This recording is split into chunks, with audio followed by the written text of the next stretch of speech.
오늘 본문은 출애굽기 25장부터 31장을 통해 하나님께서 이미 지시하셨던 대로 성막이 세워지는 이야기입니다.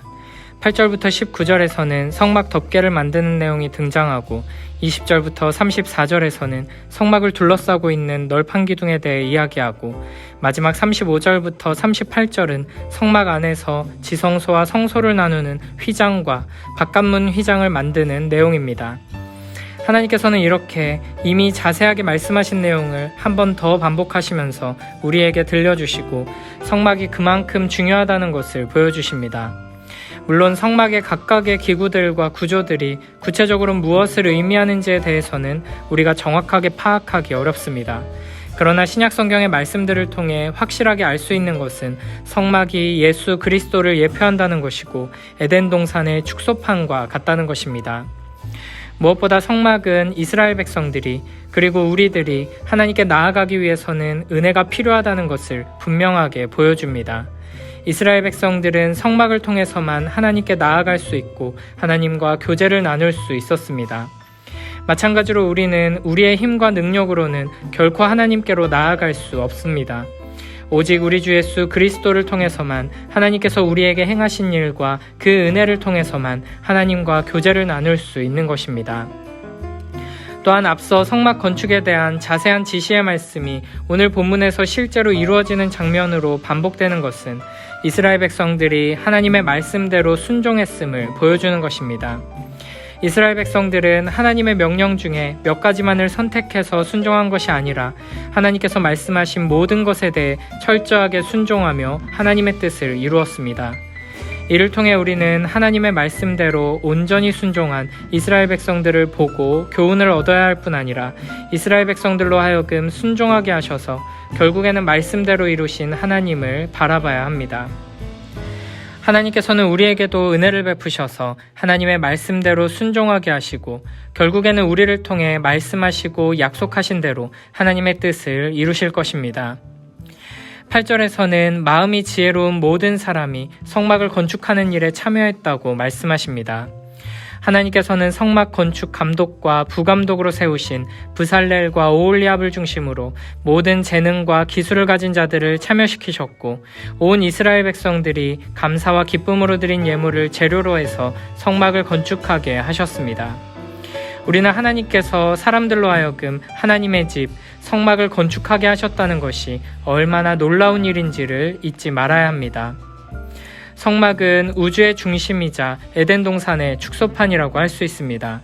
창세기 1장은 세상을 창조하신 후 하나님이 보시기에 좋았다고 말씀하십니다.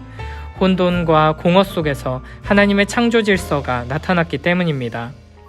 마찬가지로 우주의 중심이자 에덴의 축소판인 성막도 하나님 보시기에 아름답고 거룩한 곳으로 지어져야 했습니다. 그런데 이 일에 하나님께서는 이스라엘을 부르셔서 동참하게 하십니다. 창조주 하나님께서 부패하고 타락한 이 세상을 우리와 함께 회복시키시고 우리를 통해 재창조와 회복 그리고 완성의 역사를 이루실 것임을 보여주고 계시는 것입니다. 하나님께서 우리를 통해 성막을 건축하기 원하신다는 것은 곧 하나님께서 우리를 통해 이 세상을 회복시키시고 우리와 함께 영원한 하나님 나라를 완성하기 원하신다는 것을 보여줍니다. 하나님께서 우리 각자를 부르시는 바로 그 자리에서 하나님의 말씀에 순종함으로 이 영원한 하나님 나라를 세우는 영광스러운 일에 귀하게 쓰임받는 복된 우리 모두가 되길 축복합니다. 성막 건축에서 우리가 또 한 가지 주목해야 할 것은 성막의 모든 재료들이 밖에서 안으로 갈수록 더 아름답고 비싸고 좋은 재료가 사용되고 있다는 것입니다. 성막을 겉에서 볼 때에는 그 아름다움과 가치를 온전히 알 수 없지만 안으로 들어가게 되면 그 아름다움과 영광을 발견할 수 있게 됩니다. 이런 식의 구조를 통해 우리는 예수님을 생각하게 됩니다. 우리 주 예수 그리스도께서는 성육신하셔서 인간의 몸을 입으셨기 때문에 사람들이 겉으로 보기에는 영광스럽거나 아름다운 모습이 없었고 사랑할 만한 요소가 보이지 않았습니다. 육체적인 눈으로 보면 그저 목수의 아들로 태어나 비참하게 죽임당한 한 남자를 보게 될 뿐입니다. 그래서 세상은 예수님을 거부하고 미워했으며 심지어 조롱하며 저주했습니다. 하지만 요한복음 1장 14절에서는 이렇게 말씀하십니다. 말씀이 육신이 되어 우리 가운데 거하심에 우리가 그의 영광을 보니 아버지의 독생자의 영광이요 은혜와 진리가 충만하더라. 아멘. 우리가 믿음의 눈을 열어서 예수 그리스도의 더 깊은 곳을 바라보게 되면 우리는 그 속에서 하나님의 영광과 아름다움, 그 영원한 사랑의 찬란한 빛을 발견하게 됩니다. 밖에서 볼 때는 초라하고 투박하고 별 볼 일 없어 보이지만 그 안에 들어가 보면 가장 아름답고 거룩한 사랑, 여호와 하나님의 영광을 보게 되는 것입니다. 그리고 이 성막은 곧 예수 그리스도의 몸된 공동체, 교회를 나타냅니다. 에베소서 2장 21, 22절에서는 이렇게 말씀하십니다. 그의 안에서 건물마다 서로 연결하여 주 안에서 성전이 되어가고 너희도 성령 안에서 하나님이 거하실 처소가 되기 위하여 그리스도 예수 안에서 함께 지어져 가느니라. 아멘. 우리는 성령 안에서 하나님의 거하실 처소가 되기 위해 예수 안에서 지어져 가는 성전입니다. 고린도전서 3장 16절에서는 이렇게 말씀하십니다. 너희는 너희가 하나님의 성전인 것과 하나님의 성령이 너희 안에 계시는 것을 알지 못하느냐. 아멘. 우리의 공동체, 교회가 바로 하나님의 성전이라는 것입니다. 물론 인간적인 눈으로 교회를 보면 초라하고 연약하고 한심한 모습들이 가득한 것이 사실입니다. 그러나 그 안으로 깊이 들어가 보이지 않는 본질을 믿음의 눈으로 바라본다면 우리는 교회의 영광을 발견하게 될 것입니다. 우리는 아직 완성되지 않았지만 계속해서 지어져 가고 있는 중이고 완성을 향해 나아가고 있는 중입니다.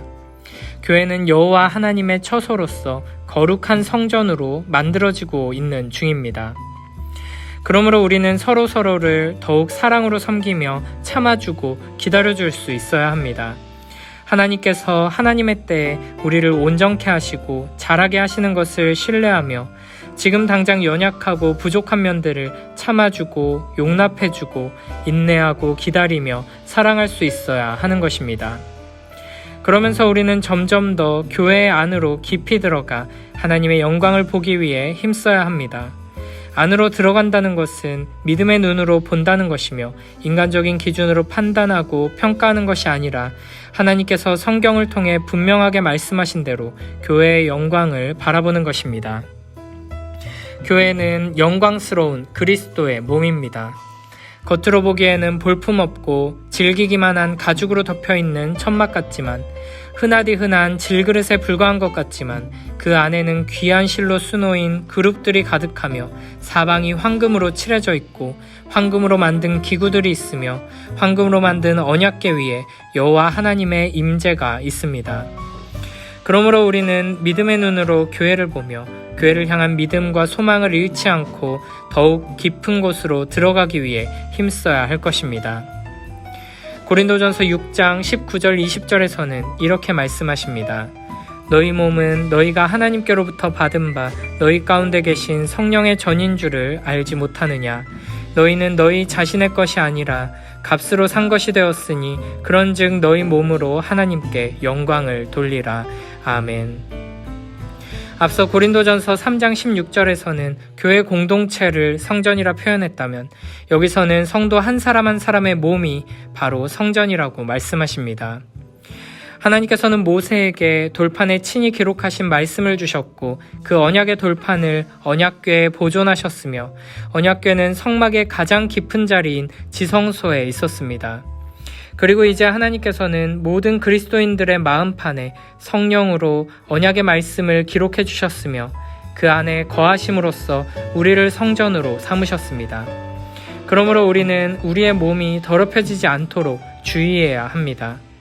나의 몸이 내 것이 아님을 항상 기억하며 거룩하신 하나님께서 거하시는 성전답게 살아가는 복된 우리 모두가 되길 축복합니다.